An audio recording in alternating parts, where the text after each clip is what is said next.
Unless otherwise indicated, Ratchet Book Club is intended for a mature audience. Viewer discretion is greatly advised.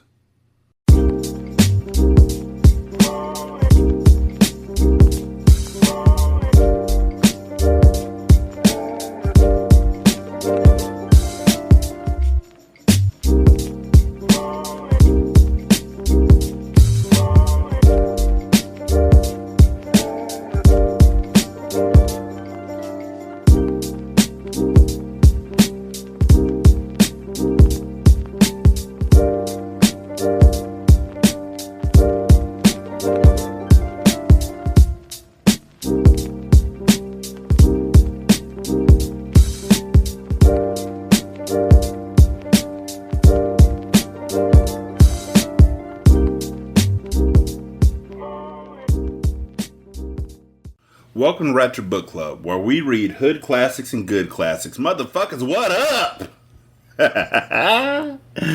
Oh, man. So, after reading the last two books that I read, because one of the books that I tried to read wasn't good enough to be read because of some fuck shit that they decided to do in the middle of the goddamn book for no fucking...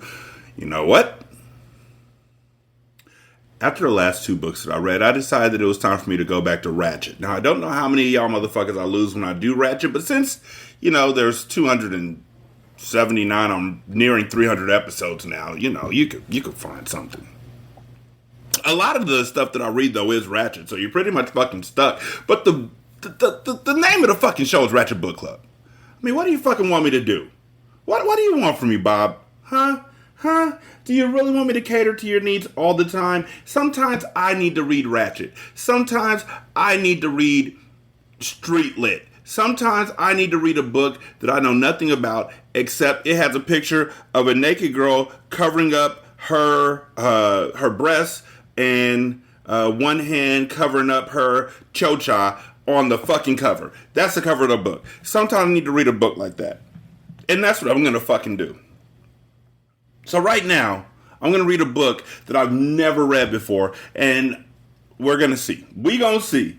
I don't even know if it's written by a male or a lady. I don't know. I don't, because the name is fucking Reg Johnson. And there's a lot of ways that somebody could be named Red. Like, I don't know. I'm thinking it's a dude. And worse than that, I'm thinking that it's somebody who's fucking stupid. But that's because the Red that I knew in my life was fucking dumb. Like, that nigga was stupid. Like, there's levels to stupidity. And I'm not making fun. This is no ableist shit. The motherfucker was just stupid. Like, he would literally do stupid shit. He was always high all the time as well. So maybe he wasn't fucking stupid. Maybe he was just high. But the moral of that story is don't do drugs and don't be stupid. I used to tell my kids 3DS, like the Nintendo, because I was back when the Nintendo 3DS was out and everybody was playing it. And then the Switch came out and was like, get off my block, nigga, and everybody dipped out. But before that, when the 3DS was out, I used to tell my kids 3DS, and they'd be like, yep. And everybody would be like, are you talking about the video game? And I'd be like, no, mind your fucking business. And they'd be like, well, what are you talking about? And I'd be like, 3DS. And they'd be like, what does that mean? And I'd be like, mind your own fucking business. And they were like, mind your own fucking business. It has nothing to do with 3DS. 3DS, for those of y'all who don't know, because none of y'all know, because I made it up. But 3DS stands for don't do dumb shit. 3DS. I would take them to an amusement park. I would take them on a field trip. I would take them to visit a college. I would take them to the hospital. I didn't do shit to them, but we would go. I didn't do it. It wasn't me. I didn't do it. The fuck you. I would take them to church. I would take them to their grandma's house. I would take them to the mall. I would take them to the grocery store. And before we walked in anywhere, I'd say 3DS. And they'd say back to me in their cute little 8 and 9-year-old voices, 3DS. And then they go inside and they wouldn't do dumb shit. But at the same time, I'm the same nigga who, when a little white kid is wilding out in the store, because there's always a little white kid. Black kids do not have the fucking temerity. Black kids do not. I have yet to see a fucking black kid fall the fuck out on the floor Oh man, I saw it once. And I was scared for that child's life. I was like, let me sit here and monitor just to make sure that what I think should happen does not happen, because this kid needs a future. And so I stood there, and the kid fell out for like a second and then bounced right back up like fucking the Ultimate Warrior, no selling the fucking pedigree from Triple H. Boop, boop, yeah, yeah, right back up. You didn't even get to hear, they didn't even get a full yeah out. They were like, yeah, that's all I got. That's my whole presentation. Ladies and gentlemen, a poem by Baby. Yeah. That was it. They didn't bounce down, get right back up. But little white kids? Hi, white listeners. So y'all know I'm going to get on your shoulders every so often. And little white kids, they fall the fuck out. And they fall out like James Brown when you put the cape on his back. Rest in peace. He did drugs. But, saw this little white kid fall the fuck out. And I guess his mom was just tired of the bullshit. But I couldn't step in because I didn't want to get arrested. You know, like, she's abusing the child, but I could be killed for even talking to her the wrong way. So it was like a sort of a situation. I tried to text the cops. Apparently, you can't send a text message to 911, which is fucked up. But the little kid fell the fuck out. And the mom, who was like 5'11", big, not big, like tall. I mean, like she was solidly built. She picked this kid up by his leg, and he was dangling like Trunchbull. Like, she picked him up by his leg and just stared at him like the fucking dinosaur in Jurassic Park. Turned her head too. It was pretty dope. He was probably biracial. Her baby daddy was probably a skinny ass black dude. That's the way it usually works out. Big, stocky white woman marries skinny ass black dude who doesn't look at her when they walk through the mall and shit, while she asks him why they don't hold hands like they used to. What? So, this book is called Closed Legs Don't Get Fed. This girl literally has her hand covering up her chocha and her taint. She got long fingers. I don't know why, but the cover is her sitting in a chair that is on top of another chair. Like, one chair is photoshopped on top of the other chair.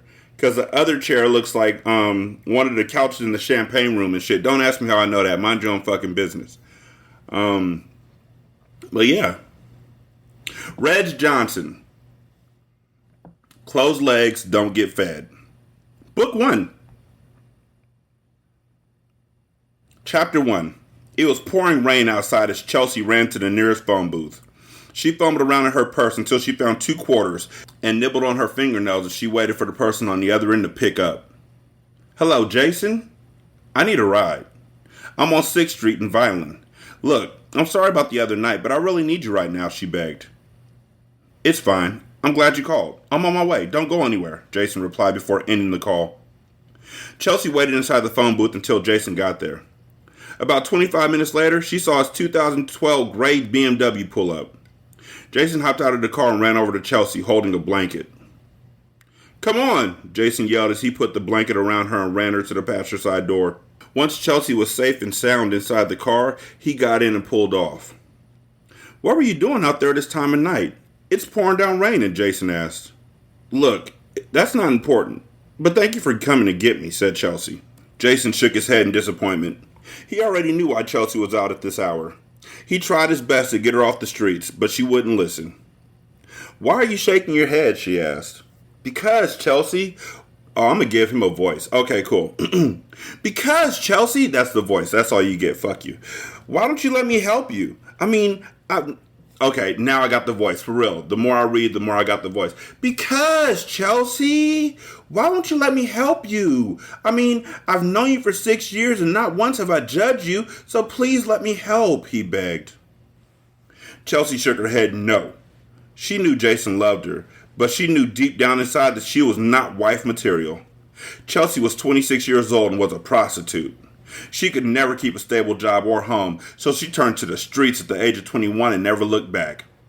She appreciated everything that Jason had done for her, but she knew deep down inside that she would only bring pain and drama to his life. At least stay at my place for the night. You could take a shower and put on some dry clothes, and you'll have a warm bed to sleep in tonight, Jason said. Okay, fine. I'll stay the night, but I'm leaving first thing in the morning, Chelsea responded. Why the fuck you call this nigga then? If you need help.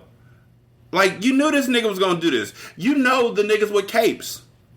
You see them.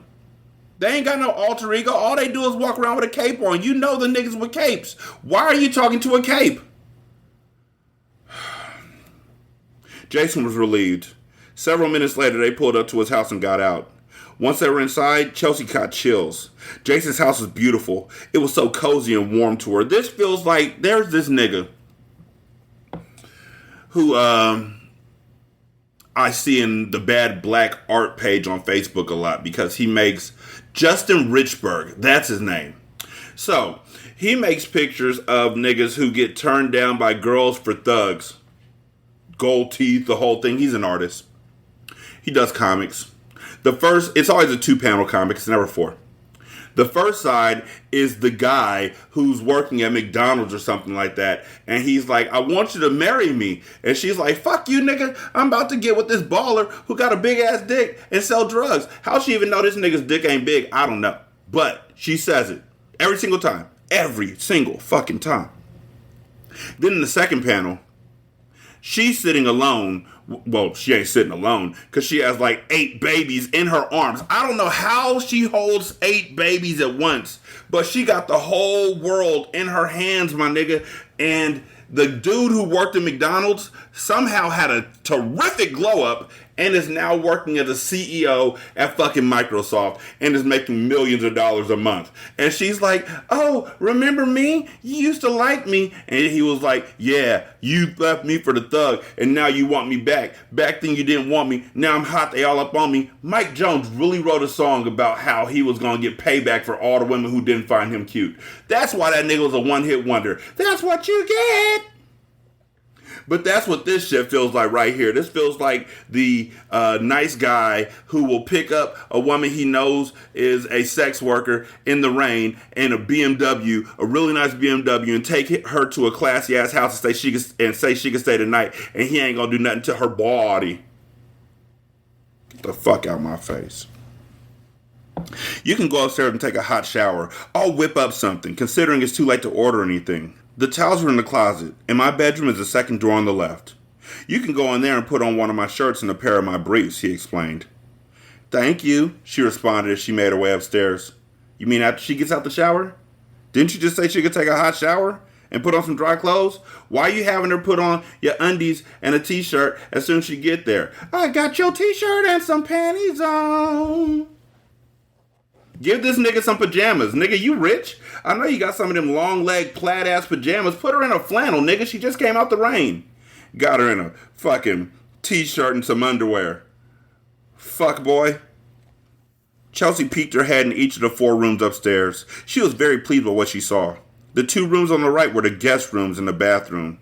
And the 2 other rooms on the left were Jason's room and the computer room. She went inside the bathroom and turned on the shower. Chelsea looked in the mirror and touched her face. What the fuck? Her pale white skin. Nigga, the woman on the cover is a black woman. Swear to God, the woman on the cover is a black woman. What in the fuck? What is this that we're doing right now? What type of, it's the thought that counts bullshit is this? Reg, you better come around. You better come back, my nigga, because her pale white skin held a few red bruises on it, but she was still very beautiful. Her bright green and blue eyes were something that kept anyone's attention. Chelsea stood at 5'6" and weighed at least 165 pounds. Nope. This gonna be her book. A nigga named Red will want a white woman with ass. And if she's 5'6" and 165, she got hips and thighs. Well, she got thighs. I can't really call it on hips for y'all white women. I don't know what happens. I don't know what it is that makes y'all look like a fucking summer dress with nothing inside of it. Y'all look like a fucking tube top some of the time. But this one, I bet she don't. I bet she got ass. I bet she voluptuous. She pulled out her hair tie and quickly combed the tangles out of her long blonde hair. She managed to smile. Wait, what? She managed to smile, but it quickly turned into a frown when the chipped tooth in her mouth appeared. A few nights ago, a guy she was giving oral sex to punched her after she realized he had paid her with fake money. Chelsea had thought about going to the police, but she knew that they would look at her as if she was some sort of joke, so she dealt with it on her own. She got in the shower and let the hot water run all over her body. Afterwards, she grabbed her wash rag and soap and began to wash up. Once she was done, she got out and grabbed a towel. We did not need the step-by-step. Step 1. Let the hot water run. Step 2. Run the wash rag through. Step 3. Put it on your body. Step 4. Wash your fucking legs, you hoe. Like, what's with y'all white people not washing your legs? Okay, I don't even want to know. Fuck it. Once she was done, she got out and grabbed a towel. Chelsea didn't bother to dry her hair. She just left it as is. She headed to Jason's bedroom and closed the door. After searching through his dresser, she finally found his shirts and quickly dried off so she could put one on. As Chelsea was about to walk out the room, she saw Jason's wallet sitting on the nightstand. She walked over to it and picked it up. "I'm sorry, Jason," she said, barely above a whisper. Chelsea opened his wallet and pulled out 2 $50 bills. She put the wallet back and grabbed her dirty clothes and purse. As she came down the stairs, she smelled grilled food. "Jason, what are you doing?" she asked. "He's fucking cooking. Like you smell the fucking food. He said he was going to put something together. What the fuck did you think he was talking about? IKEA? What the fuck?" Jason did a double take when he heard Chelsea's voice. Even though she had on one of his oversized shirts, he could still see her curvy figure. "Told you so." "You look so beautiful," he said. Chelsea blushed. "Oh, stop it. Now tell me what you're doing," she said. "Well, I had some steaks thawing out for tomorrow, but I said, hey, why not cook them up now? Why would you have steaks, plural, thawing out for tomorrow if you're the only one who lives in this house? Or do you have a side piece? Or a child? What we doing here, Jason? Are you black or white? I need to know. You could be Asian too. That's cool. I don't give a fuck. I just need to know your nationality so I can really make fun of you." So, I prepared some grilled steaks and asparagus, along with some grilled corn on the cob and a nice side salad, Jason explained as he showed his pearly whites. "How the fuck you do all that while she took a shower?" I'll wait. Don't lie to me either, because I'm a chef. How you do all that? Was the corn fresh? Did you shuck the corn and all that kind of shit? Because shucking the corn, well, I mean, you're only making 2 pieces, right? Like, how many are you making? Asparagus and corn, a side salad, that had to come out of a bag, right? You didn't chop the lettuce, the tomato, the red onions. White people, I don't know. This is the only thing where black folks put weird stuff in their salad. I don't know if white people do it. Let me know. Holla back. Black people put cranberries in their fucking salad, like craisins, like cranberry raisins and shit. And raisins. And bell peppers and shit when it doesn't even need a bell pepper. Whew. They also eat ranch. But you didn't make all that shit that quick. You had that shit waiting for you. You were stalking her ass. GPS ass nigga. You probably got an app. Where the hoes at? You know what? That's a good name for an app.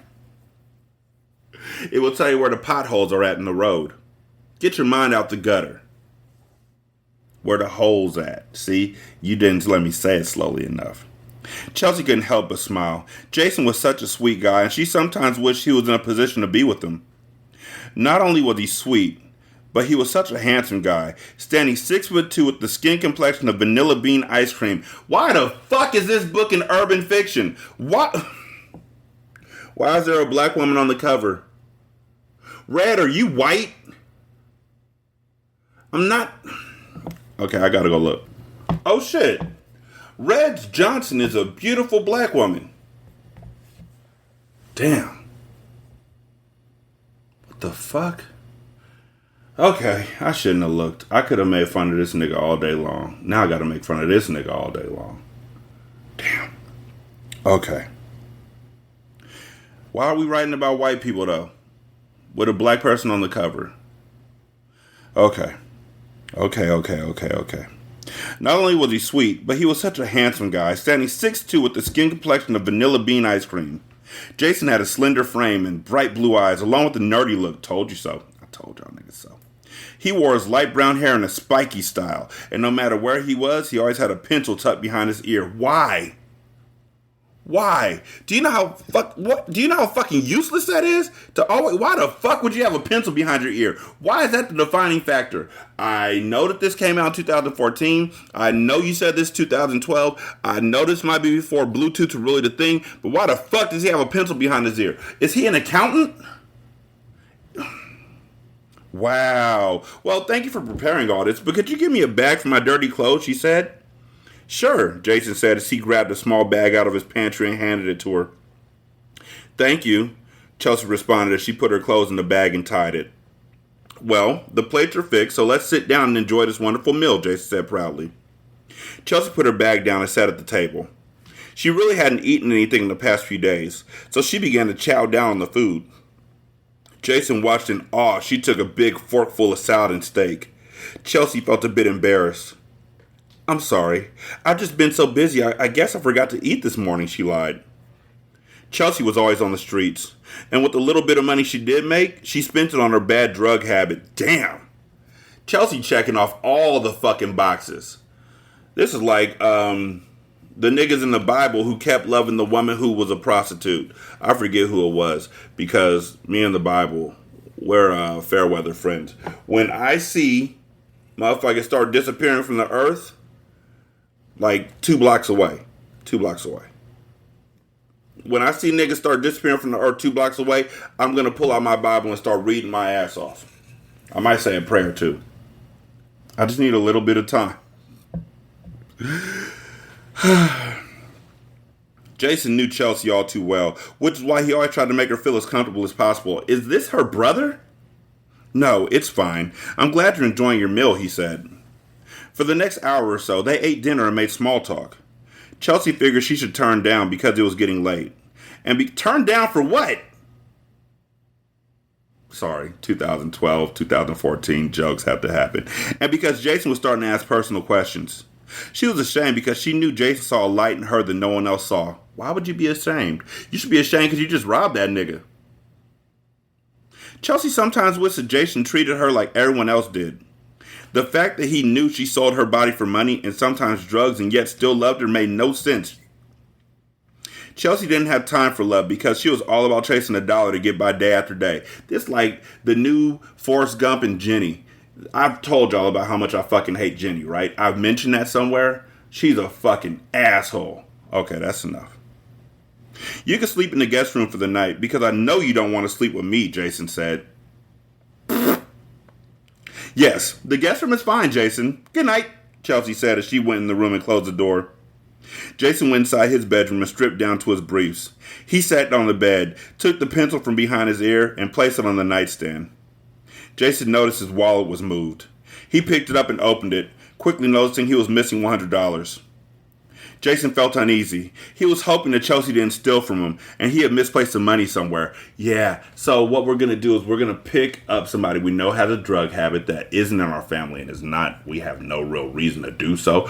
And then we're going to tell them to go ahead and take a shower, and then to go into our room and take shirt and underwear out the drawer. Because, you know, t-shirt and panties. We don't say panties around here, people. We say panties. Pannies, panties. So, t-shirt and briefs because there's no panties around there. In your room, you're going to let a drug addict see a wallet and think they're not going to go after it. You stupid. You real dumb. And did you just leave your wallet at home and just go driving without L's? Can white people do that? I didn't know I could do that. I'm scared to even do it. Nigga, I'm scared to go out without my mirrors adjusted properly. I get out and my hands are at the 10 and 2.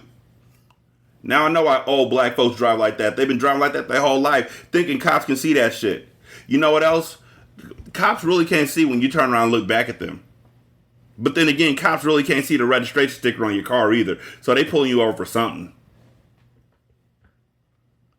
He erased the thought, placed his wallet back on the nightstand and lay down.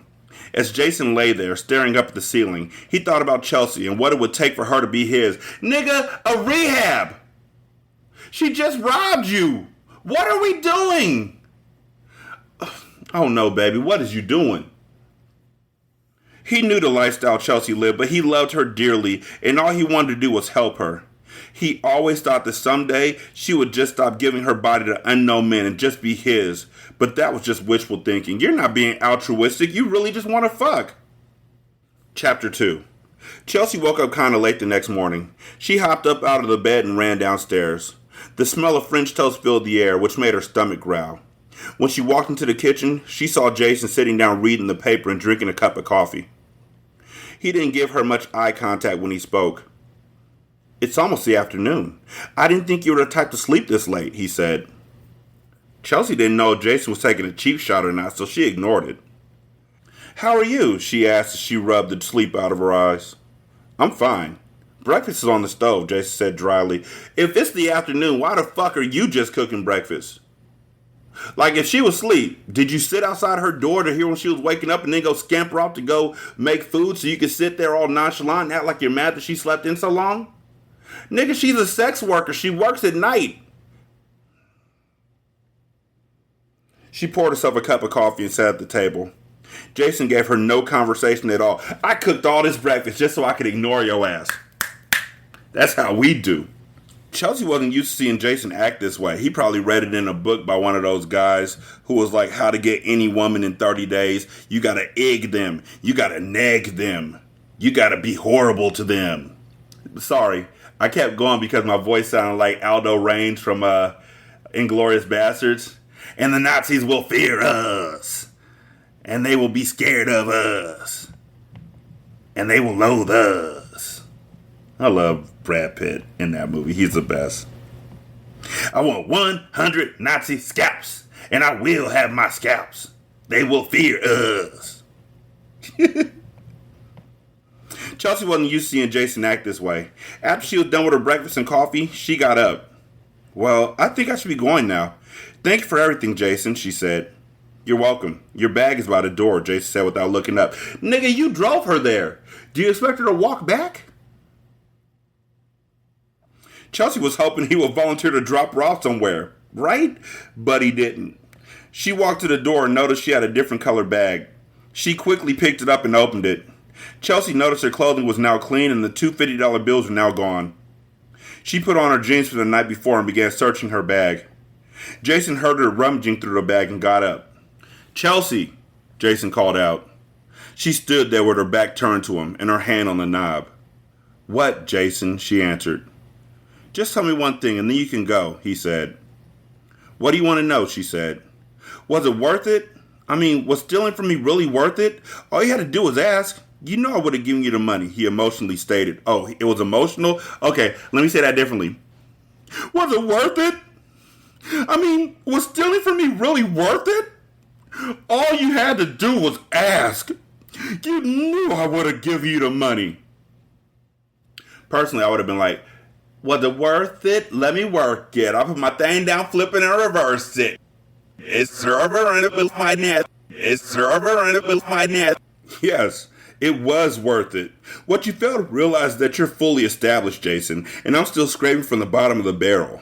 I'd rather steal from you than ask you and have you question me about why I need the money. I'm trying to make sure I live to survive the next day, Chelsea responded and then walked out. What the fuck kind of sense does that make? I'd rather steal from you and be judged than ask you for the money, and you're going to ask me why I need it, but I steal it from you, and I'm bad at stealing, so I get caught, and then you're asking me why I stole it anyway. And you're kicking me out. But you made me French toast. It was probably dry as shit, though. Like, I'm just saying. Jason looks like he's a dry-ass motherfucker. Jason stood there, lost for words by her response. He didn't understand why she was so cold towards him. Nigga, because you were cold towards her. You didn't even look up from your newspaper. You didn't say hi. You didn't say much of anything until she got to the bag. And then she was like, why you steal from me? Why you treat me so bad? Like, I don't know. Chelsea walked down the street, letting the afternoon breeze hit her. She tried to forget about Jason and the incident. That's what we call stealing. She walked a few more blocks until she made it to a bus stop. As she sat there and waited, a teenage guy came and sat next to her. Chelsea could feel his eyes on her. "Excuse me, is there something you want?" she said. "I'm just trying to figure out why a beautiful snow bunny like you out here at the bus stop. Where your man at, baby?" said the guy. Chelsea couldn't believe the nerve of this guy. He didn't look a day over 18 and had the nerve to be talking to her like she was some high school groupie rather than a drug addict. Choices. "I'm single, and the name isn't Snow Bunny. It's Chelsea," she replied. "Alright, well, what the fuck? Fuck! Alright, well, I'm Derek." "Where are you on your way to?" he asked. "To a friend's house," she lied. "Well, look, I'm about to go to the crib and smoke some kush. You can come through if you want," Derek said. Chelsea thought on it for a moment. She didn't mind smoking a blunt right now because she needed it. She was used to going with strangers, so this situation was no different.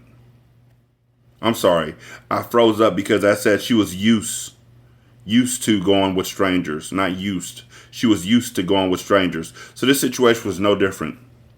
"Okay, I'm down," she agreed. "Cool, well, we can get off on my stop," Derek said as the bus pulled up. "Look, I understand when white folks try and make black folks look stupid by changing up the words and putting colloquialisms and shortening off the words and making it seem like all we do is talk and slang and ain't and what and all that kind of stuff. But when you do it, it's just mean." Right, I got that from a book I just finished reading. That was a good book. Not the whole thing, just the part about when you do it, it's just mean. They both got on the bus and took a seat. Through the whole bus ride, Derek was smiling at Chelsea. At first, it didn't bother her, but now it was making her feel funny. "Why are you smiling at me?" she asked. "Because you're so damn beautiful," he responded. "Well, thank you, but I would appreciate it if you don't smile at me like I'm the last dinner roll on the table," Chelsea told him. "Nigga, you're going with a stranger to his house to smoke weed. Like, he's 18. If he thought game worked, yeah, he gonna be smiling at you. Like you the last dinner roll on the table. Apparently you thickums." Derek couldn't help but to laugh. "My bad," he told her. Chelsea checked her surroundings and realized they were still in Vinland. It's not Vineland, it's Vinland. I decided it's going to be Vinland. She was now a lot more comfortable because she knew where she was going, and she would know her way back. Derek pushed the stop button. "You live here?" she asked. "On the next block," Derek responded as he got up. They both made their way off the bus and proceeded to walk to Derek's house. When they finally made it there, Chelsea was pleased to see he didn't live in any projects. Derek reached into his pocket, took out his keys, and unlocked the door. I don't gotta make jokes on everything. Sometimes I just leave a pause in there like it's fucking Dora the Explorer and let y'all put the jokes in yourself. "Welcome," he said as he walked in. "This is nice." "You live by yourself?" she questioned. "Nah, my mama. But she forever at work," Derek replied. Chelsea looked around while Derek went into the kitchen. He came back out with 2 bottled waters. "Oh, thank you. And your father doesn't live with you?" Chelsea grabbed the water. "No problem, and nah, fuck that fiend. Come on, we can go to my room," he told her. Chelsea didn't respond after that. She followed Derek upstairs to his bedroom. When they got there, he began stripping down to his undershirt and boxers. Derek went to his dresser and grabbed a wrap and a little bag of weed. "You can sit down, baby. Don't be nervous," he told her. Chelsea put her things down and sat on Derek's bed. She watched him roll the blunt as if he were a pro. "How old are you?" she asked. Derek smiled and looked at her. "How old I look?" he asked. Chelsea studied him for a second. He had golden brown skin with big doe eyes. She knew he couldn't be no older than 18. However, he was very handsome. And even though she got nervous when he smiled, that was one of his best features. Derek was about the same height as Chelsea. That was pretty much the only thing that turned her off. "I'm 21, Derek told her. Chelsea was surprised. She knew he had to be lying. "Let me see some ID, she said. Derek burst into laughter. "You dead ass or nah?" he asked. "I'm dead serious," Chelsea responded. Derek reached into his pants pocket, pulled out his wallet, and took out his ID. "See, I'm 21, girl," he said as he handed it to her. Chelsea examined it to make sure it wasn't a fake ID, and it wasn't. She didn't understand why a 21-year-old would still be living with his mother, but she was in no place to judge. You're goddamn right. "Wow, I really thought you were like 17 or 18, she told him. "Yeah, I get that a lot," Derek said as he lit up the blunt and took a couple of pulls before passing it to Chelsea. She pulled long and hard and held the smoke in before exhaling. That instantly made Derek's dick hard, the way she pulled on the blunt. Isn't that how you're supposed to smoke a blunt? You puff, puff, hold it in, exhale, maybe cough a little bit, pass on to the next person. I don't smoke weed a lot, but I watch Friday a lot. Right? Puff, puff, puff, puff, give. Puff, puff, hold it in, hold, start choking, cough all over the place, cough, spit, like all over the fucking table, in the face of the person next to you, all over the fucking blunt. Now the blunt's got COVID drops in it. Pass the blunt over to the next person. Isn't that it? He moved a little closer to her on the bed and began rubbing on her titties. Chelsea pushed him away and looked at him. "What are you doing?" she asked. "My bad, baby. You just got my dick hard as hell right now," said Derek. "Nothing in this world is free, baby," Chelsea told him. Derek looked at her hoping she was joking, but she wasn't. "So, you mean I gotta pay for the pussy?" he asked. "Yes, that's exactly what I'm telling you," Chelsea said as she took another pull at a blunt. "Look, I ain't never paid for pussy a day in my life, and I ain't about to start now. So how about we just smoke and fuck? And I got a few homeboys that could pay you big money for that thing," Derek told her. "How do I know that you're not full of bullshit? Because I don't play when it comes to my money," Chelsea said sternly. Derek threw his hands up in defense. "Look, baby, I ain't on no bullshit, especially when it's about making money. Now help me and I'll help you," Derek said as he pulled out his rock-hard dick. Chelsea's eyes nearly popped out by the sight of Derek's dick. She wondered how someone so small could carry such a big package. She passed the blunt back to Derek and grabbed his 9-inch monster.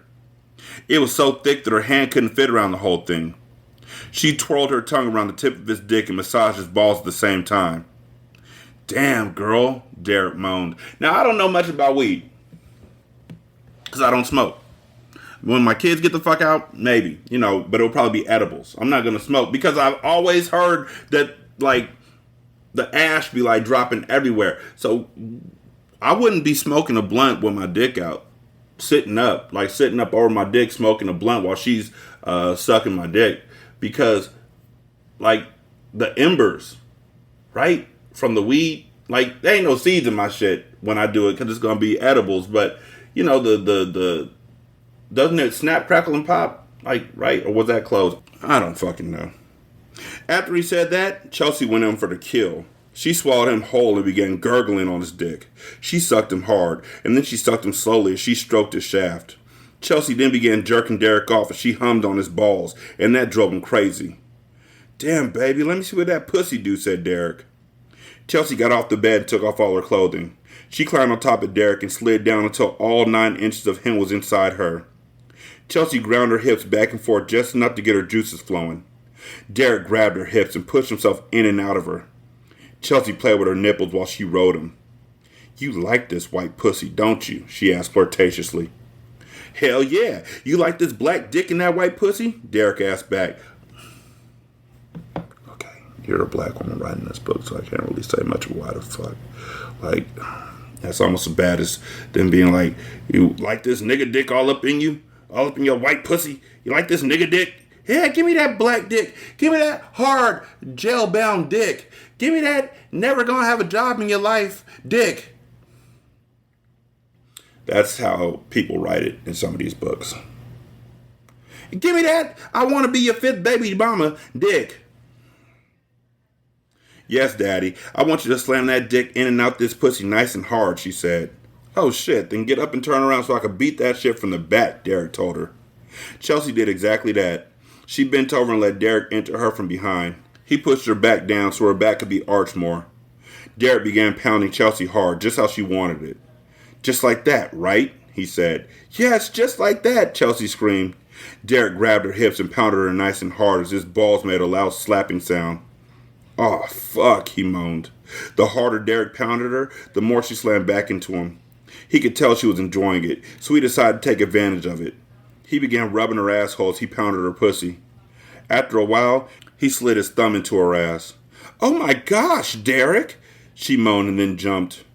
"Relax, baby," Derek told her as he played in her ass with his thumb. Once she was open enough, he pulled his cum-covered dick out of her pussy and began pushing it into her ass slowly. Yeah, I'ma fuck this snow bunny ass nice and hard, Derek said as he watched his thick dick disappear in her ass. Chelsea had a tight grip on his pillow as she felt Derek's dick moving in and out of her. Derek wasted no time. He started pounding away. Yeah, take that dick. Take it, he said. Chelsea was in pain, but she was accustomed to being treated that way during sex. Derek reached down underneath her and began playing in her pussy as he fucked her in the ass. Now Chelsea was enjoying it. She actually wanted more.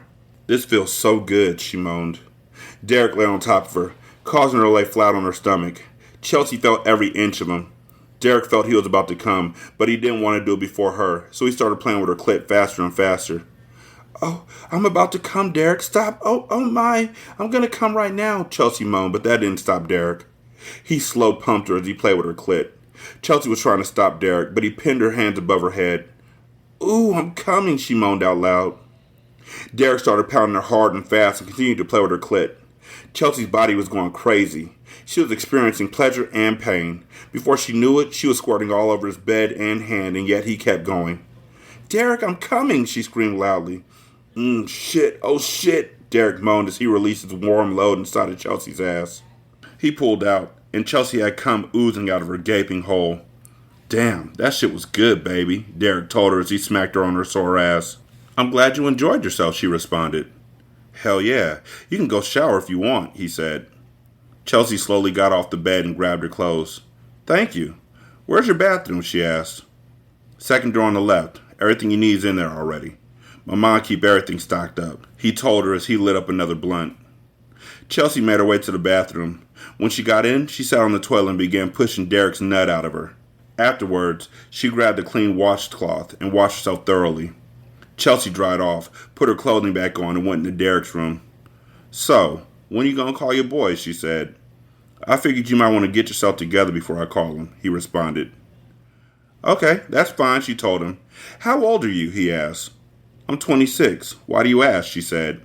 I was just wondering. No biggie. He shrugged his shoulders. So, yeah. First time you had sex with somebody, wear a condom. I know that y'all got these excuses about how condoms don't work. Yeah, whatever.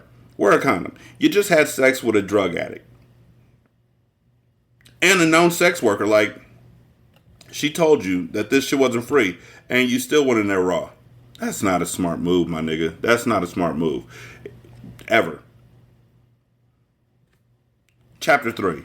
As the day went on and Chelsea saw it was getting late, she grabbed her purse and was about to leave. Look, it's getting late. I have to go, she told him. My boy's on their way now, Derek told her. If you're bullshitting me, I'm leaving, she told him. Baby, ain't nobody bullshitting you, Derek said. Chelsea sat down and waited. She wondered if they were going to try and rape her. She looked around Derek's bedroom for a weapon that was in arm's reach.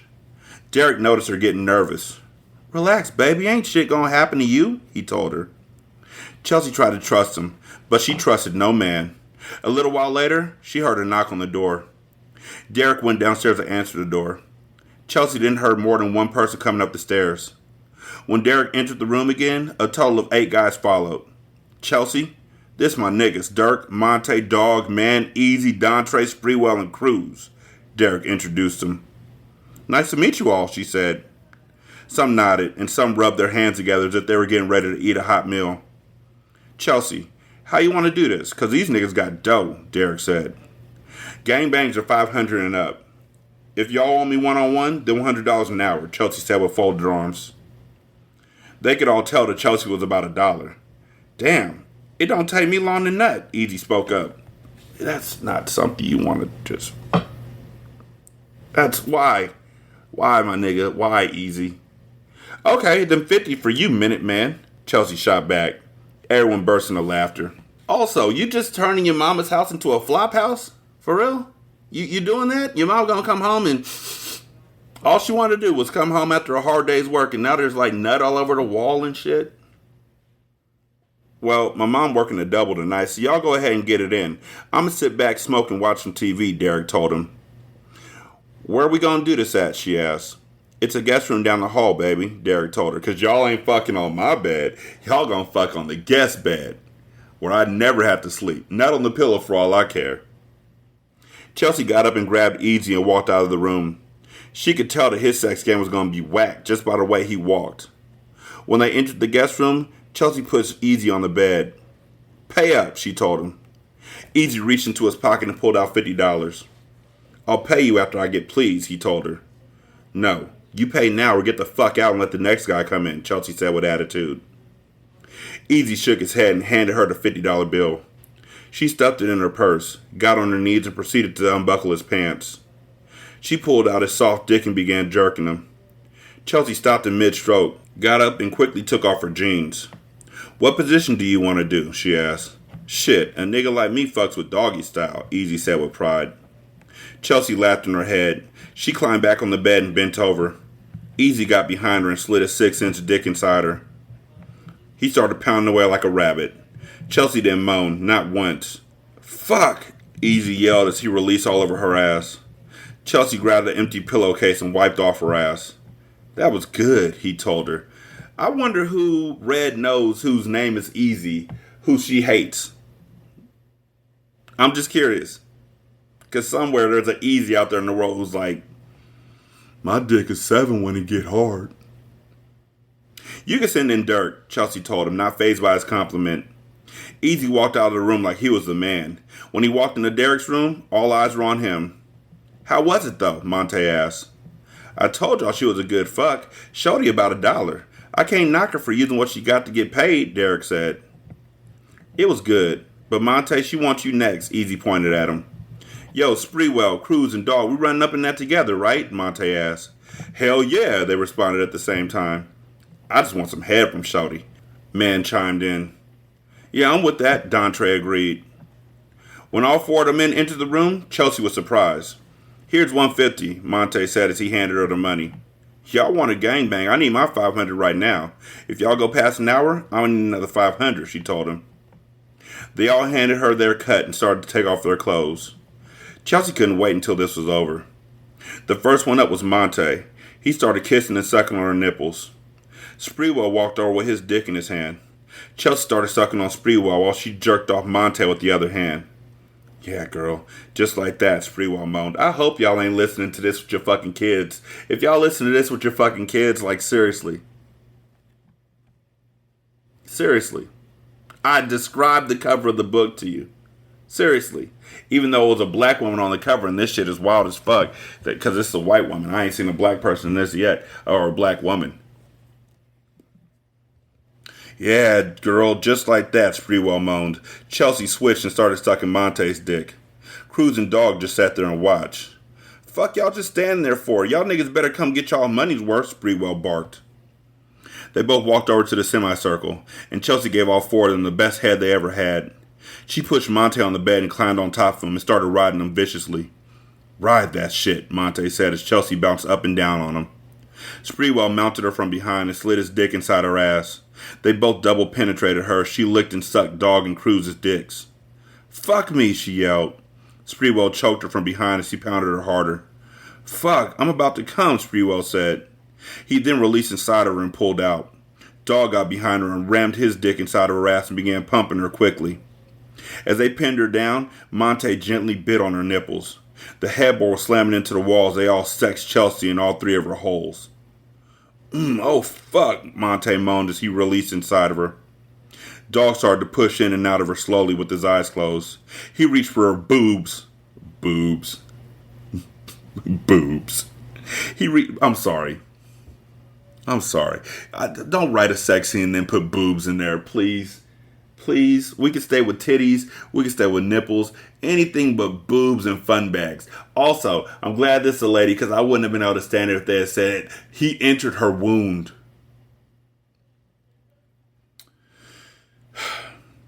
He reached for her boobs and grabbed them both roughly as he slammed down hard 3 times.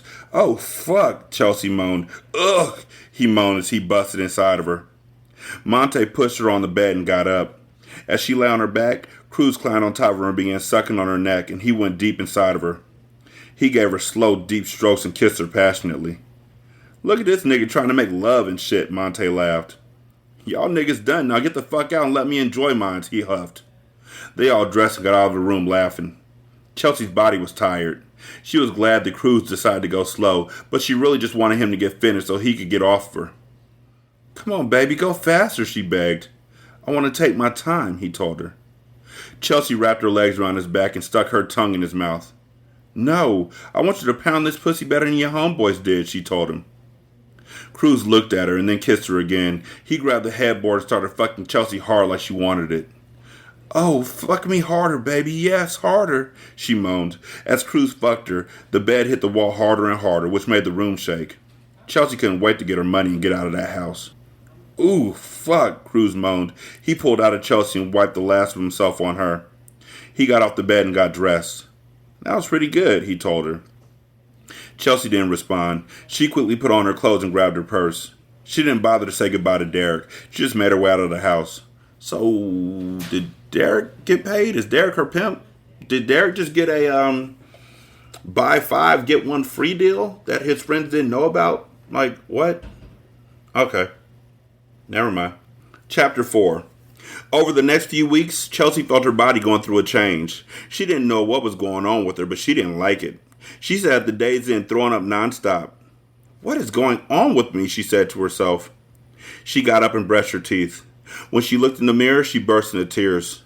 Chelsea knew this could only mean one thing. She was pregnant, and she had no clue who the father could be. Chelsea grabbed her purse and went to the front desk to use the phone. She dialed Jason's number and waited for him to pick up. Hello? He answered. Hey, Jason, how are you? She asked. Hello, Chelsea, and I'm fine. How are you? He said. I'm fine. I wanted to know if you could come get me. I'm at the day's end. Look, I'm really sorry about what I did. Can I make it up by taking you out to dinner tonight? She asked. Jason's heart filled with joy. He finally felt like he was getting somewhere, and he wasn't going to miss this opportunity. Sure, I'll be there, he said as he hung up. Chelsea went back to her room and gathered her belongings. She knew what she was about to do was wrong, but at this point, she didn't care. She was in no place to raise a child, so she had to put her plan into action. About 30 minutes later, Chelsea heard a horn outside. When she peeked out, she saw Jason's car. She grabbed her things and left. Hey, let me get that for you, Jason said as he grabbed her bags. Thank you, sweetie, Chelsea said. They got into the car and headed to Jason's house. Chelsea looked over at him. I thought I said I'd take you out to dinner. I know, but after I got off the phone with you, I was so excited I couldn't help myself. So I have some spaghetti cooking right as we speak, Jason said as he showed all 32 pearly whites. Never leave your stove on while you go pick somebody up while you leave your house. That's just dumb. That's stupid. Like, do you want to burn your house down? That's dumb. It better be one of them electric stoves that don't even got, like, actual flame. It just has that, like, stupid ass hot pot thing that turns red. It's ugly. And if the food gets stuck to it, it's never coming off. You are too much, Chelsea said as she rubbed the side of his face gently. When they got to his house and Chelsea walked up to the door, she could smell the aroma of the food. Jason could put his foot in a meal, and that was something Chelsea loved about him. Smells good, don't it? Jason asked as he unlocked the door and welcomed her in. I'm sorry, he's white. Smells good, doesn't it? Jason asked as he unlocked the door and welcomed her in. Yes, it smells lovely, Chelsea replied. Jason grabbed her bags and took them upstairs for her. He felt in his heart that Chelsea was going to finally be with him, so he wanted everything to be special. He ran a nice hot bubble bath for the both of them. Jason then headed back downstairs to check on dinner. I hope you don't think I went through a lot of trouble preparing this meal. It was nothing, really, Jason told her. You wouldn't tell me if you did go through trouble making this, Chelsea said with a chuckle. Jason grabbed a bottle of wine and poured 2 glasses. Chelsea was going to decline, but she couldn't. She had to go along with her plan. Thank you, she told him. You're welcome, my love, said Jason. This is absolutely amazing, Chelsea said as she watched Jason place the food on the table. Anything for you, he told her. As they ate and talked, Jason debated whether he should ask her if she were done with the streets. But he thought it either now or never. Chelsea, I'm just going to be straight up and forward with you. I love you, and always have. I don't care what you've done in the past. I want us to be together and have a family. I want you to be my wife, Jason blurted. Chelsea was stunned. She knew he loved her, but she had no idea that he wanted her to be his wife. She didn't respond right away. I don't know what to say, Jason. This is all so sudden, she told him. Say that you're done with the streets and that you'll be my wife, he told her. She took a brief moment before responding. Okay, Jason, I will be your wife, Chelsea said. Jason jumped up and ran over to her. He picked her up and kissed her deeply. Thank you, Chelsea. All I ever wanted was a chance, he said excitedly. Chelsea smiled, not because of the happy moment they were having, but only because she agreed to be his wife, not leave the streets. 916-633-1537. Ratchet and Ratchet at gmail.com. Ratchet Book Club on Twitter. Ratchet Book Club on Facebook. Leave a review on Spotify. It takes like 13 seconds. Leave a review on Podchaser. Copy and paste that into the Good Pods app. Copy and paste that into the Apple Podcast app. Thank y'all so much for listening. I greatly appreciate it. Y'all can leave a donation for the show at patreon.com/singlesimulcast or on buymeacoffee.com/sscast or on the Good Pods app. You can leave a tip in the tip jar. Again, thank y'all so much for listening. I greatly appreciate it. Y'all be good. I'm going to holler at you later. Peace.